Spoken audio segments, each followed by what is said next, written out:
आणि अशाच पद्धतीचे वक्तव्य आपण जर बघितलं तर वेगवेगळे आमदार फक्त राजकीय सोय बघून तिथं भूमिका घेतात असं म्हणावं लागेल। अहिल्यानगर शहराचे जे आमदार आहेत ते आज अजितदादांबरोबर आहेत, पण त्यांची वक्तव्य जर बघितले तर असं कुठेतरी जाणवायला लागलेलं आहे की ते भाजपच्या वाटेवर आहेत।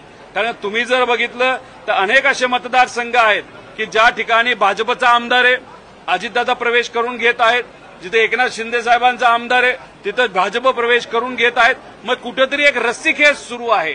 त्यामुळे हे जे काय अहिल्यानगर शहराचे आमदार अजितदादांचे असले, पण त्यांचं जे वक्तव्य बघितलं, ते जे काय द्वेषचं वक्तव्य बघितलं, अतिशय द्वेष त्यांच्या वक्तव्यातून जाणवतो। मग कुठेतरी ते आता भाजपच्या मार्गावर आहेत असं आपल्याला त्या ठिकाणी म्हणावं लागेल।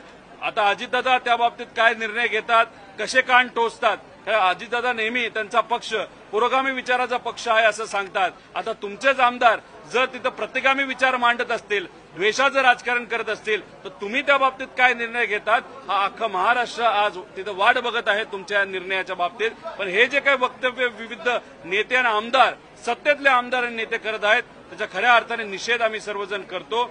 आणि या लेवलचं राजकारण जर जाणार असेल तर लोकांनी पुढाकार घ्यावा लागेल आणि अशा लोकांच्या विरोधात आपल्या सगळ्यांना मिळून तिथं आंदोलन केल्याशिवाय पर्याय नाही असं या ठिकाणी मी नमूद करतो।